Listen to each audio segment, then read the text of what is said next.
Alright guys, first of all, thank you for 1,000 subscribers, and that is amazing. When I started this, I obviously had big dreams. I still have big dreams, big goals, but to get here in just about 3 months is insane.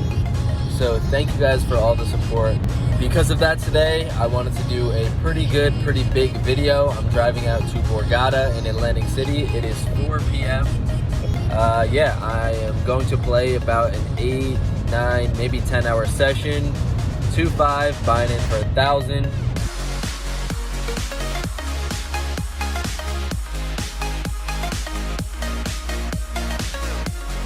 But I wanted to express my thank you for all of you, because this is only possible because of all you guys. Thank you so much, and let's get right into it. Alright, welcome back guys. Couple quick things. I'm now going to put the time I played the hand and how much I have in stack. Just another cool thing for you guys to watch. So let's get started with 9-10 of spades. Middle position +2 makes it $25, and I'm the only call in the hijack. We see an amazing looking board. It's about just as good as it could get without flopping anything directly. We have an open-ended straight flush draw. Even better, at Borgata here, they do $250 every 30 minutes for high hand, so let's get it. When he bets $25, I decide to just call. And now we see the 9 of hearts on the turn, which gives us a pair, and when he bets $50, I think this is where I make the mistake.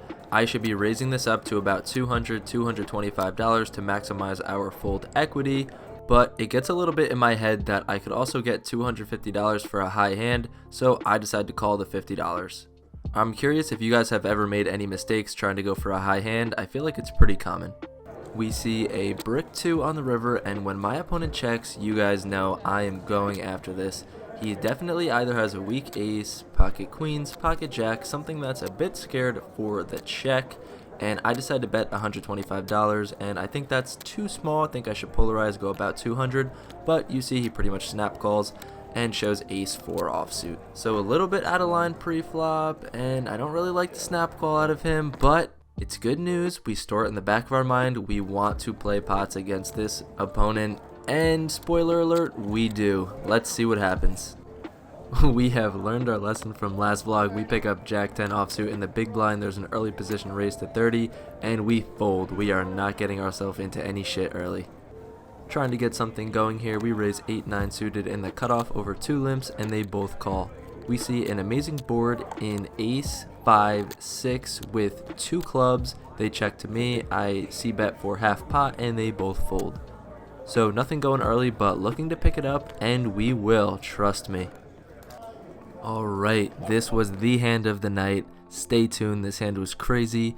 The crazy guy who has been opening every single hand, who snap called me with ace 4 offsuit, he's been sitting for about 30 to 40 minutes at this point and has not folded one single hand. I kid you not. So he raises to $25. I peel ace queen offsuit, a perfect hand. I 3-bet it to $80, and while I'm grabbing my chips, my phone starts to fall down as I didn't really have many chips in front of me. As you see, I only started this hand with about 740, 750-ish. The action folds all the way back to him, and now he 4-bets to $175. My heart is racing. I cannot fold against this guy. For $175, let's call, let's see a flop, let's pray for a good one. Just like last vlog, should I ask you to hit the like button? I won't. The flop comes ace queen 5, bang, we smash it. 2 diamonds though, but when he checks, I decide to be a little sneaky and check back. We likely have this board completely crushed against him. Yes, against a normal 4-betting range, there's likely no way he would fold any hands, considering a lot of those hands would be ace king, kings, queens, jacks.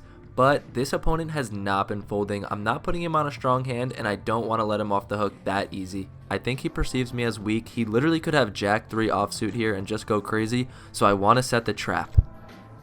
The turn now comes a 4 of hearts. There's 2 flush draws out there, and it looks like my trap might be working as he bets $100. Again, I don't want to blow him off a hand. Yes, he could have a diamond flush draw. Yes, he could have a heart flush draw.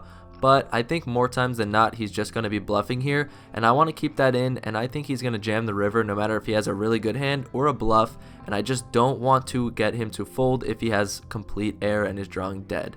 So we just put in the call, And now the river comes the king of diamonds, quite possibly the worst card in the deck. I am now puking as we now lose to ace king and kings, which are two very likely holdings in a 4-bet range. And if he had any diamond flush draw, he now got there. And to make matters worse, he just jams $550. I have no idea what to do. My heart is racing. As you see, this is about 40 minutes after we sat down. Do I really want to get stacked and have to go back to the ATM 40 minutes after we sat down? I'm thinking there's literally no possible way I could fold to this guy if he has ace king or kings or just somehow a flush or just some hand that's better than mine. I guess I'm headed to the ATM. I put in the call and he instant mucks, taps the table, gets up to leave, doesn't really realize that he has me covered, so he comes back and has to sit down and play another hand, and we win a massive pot. And just to show you guys how crazy this guy was, to see where my head was at with this call, I'll show the very next hand he went all in blind for like about $175, $200. Here's our chip stack. We are up massive, and let's continue to run this up. This 1,000 subscriber episode is off to a great start, and I am pumped. For the next hand here, we pick up ace king in the hijack. There's a limp, and we make it $25, but only the big blind calls. So we're in position and we see a beautiful looking flop a king on such a dry board, so when he checks, I decide to get a little sneaky and check back. We see another brick on the turn. When he checks, I check back again. Let's get him to fire the river. When the river comes at 10, he checks for a third time, so it looks like I'm gonna have to do the betting here. I bet out for $25 and he folds. Can't always play standard GTO poker, have to mix it up, and it does not do anything for us in this hand. On to the next. Now we pick up two black jacks, little bit of wordplay there.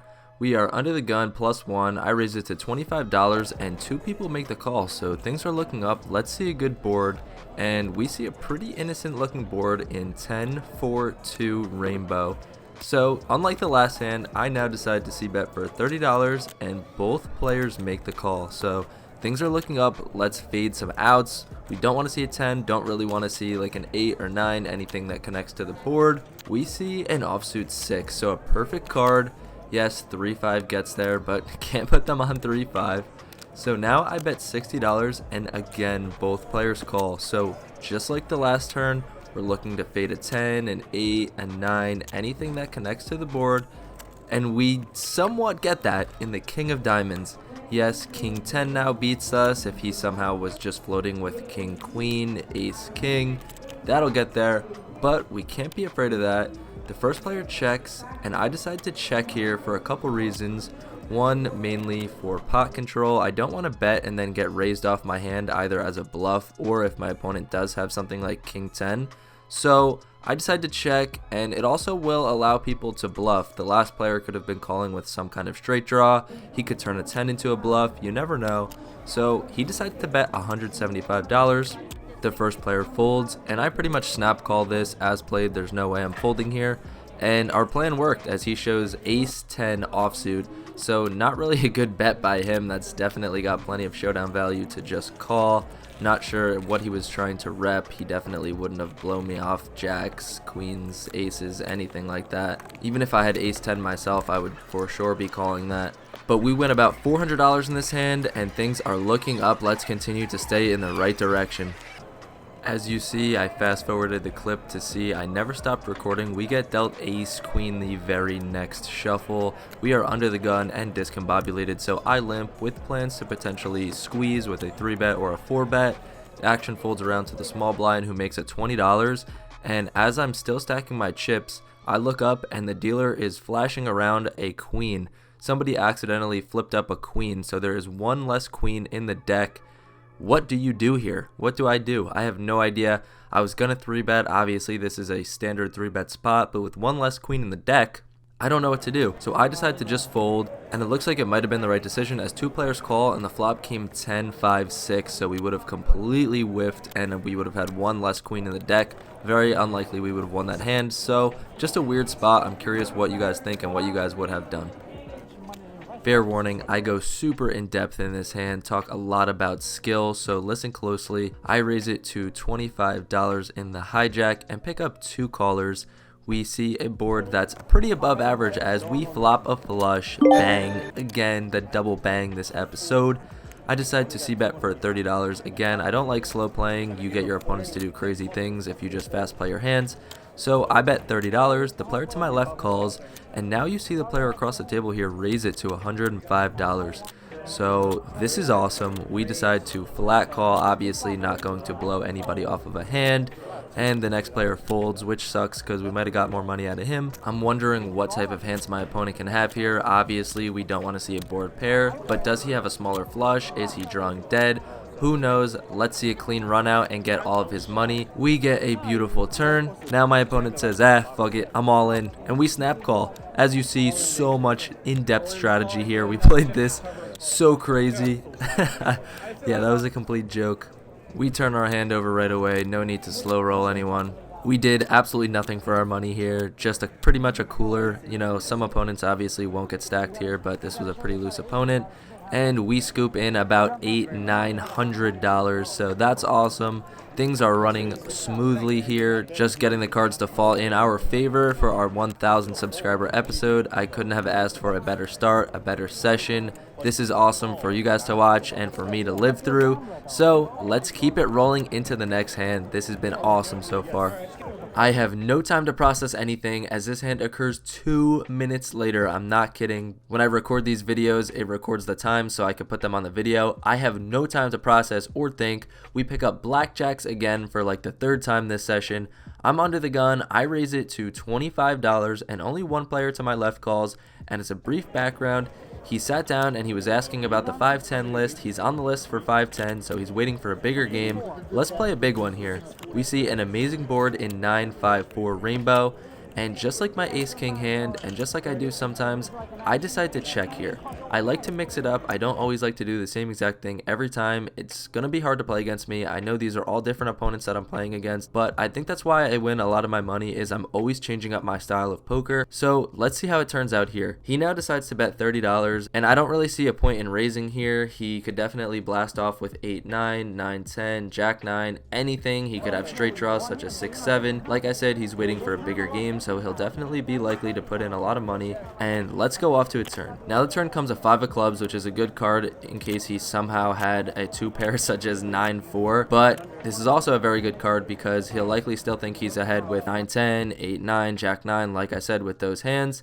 Somehow if he had pocket 10s, this is going to be awesome. So again, I check, and now he bets $105, and here's where I think I make the biggest mistake I possibly ever could have made. I decide to just call. I think I definitely should be raising here as he won't put me on a strong hand. He'll probably put me on a flush draw, something like ace-king, king-queen, king-jack, jack-10 of clubs.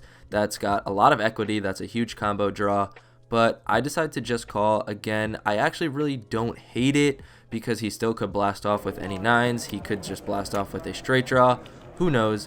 But we're headed to a river which comes a 6 of spades. A very good river as the club draw bricks. Again, it's another card under a 9, so he still might think his 9 is good. If he had 6-7, he just made a pair.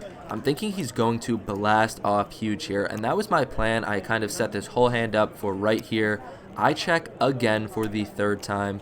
I've shown extreme weakness. I should never show up with a hand as strong as Jacks here. Literally, this is the complete top of my range. And now he thinks he's in the tank, and he bets $375. I was not expecting that big of a bet, to be completely honest. I'm kind of puking, but as played, there's literally no way I could fold here. I've under-repped my hand massively. He could be betting 9-10, 8-9, Jack-9, Queen-9 for literally value here if he thinks I'm calling him down with Ace-King, something like Ace-High, pocket 8s, pocket 7s. There's just literally no way I can fold here. I call, and he shows 3-7 of clubs. My plan worked perfectly, as on the flop, he literally had nothing besides a gutter or running clubs. He hit a pretty good turn in which he could have hit a straight flush, he could have hit a flush, and he still could have hit a 6. And of course, he hits the 6. We can't sun run all day today. We don't even have time to process being up all that money. We get kicked down. That sucks. Our table breaks 5 minutes later, and I have a bit of a surprise. I take a dinner break, and I've never had a $1,000 chip before. I have about $1,850 in stack, so I say, you know what? I'm going to cash my $850 for actual cash, and I'm going to get a $1,000 chip because I'm going to come back and buy in after dinner. This thing feels awesome to hold. I know a lot of you guys that are watching have probably had plenty of these and are probably thinking that this is stupid, but think back to the first time you held a $1,000 chip. How good did it feel? It feels awesome, let me tell you. $1,000 in the palm of your hands in a little circular plastic chip. Pretty crazy. And let's go get some dinner, and then let's resume some hands after dinner. Well, a bit unfortunately, we do not catch anything going after dinner. We raise King Jack suited here to $25. We do not see a good board. Opponent bets 25 and we have to fold. We sat for about an hour and a half and literally got nothing going. It was so frustrating. It is time to rack up. Wow, I can't even explain how awesome that was. I spoke it into existence on the way here, said I was going to cash big. We won $1,075 in roughly 5-6 hours of play. I know I said I was going to play 12 hours, but fuck, it's exhausting. It's hard to. Plus, I have a long drive here, long drive home, or else I would be able to play a lot longer. So hopefully I could play at Parks again soon, as that's much closer. But I love the room. The Borgata room was awesome. The staff was awesome.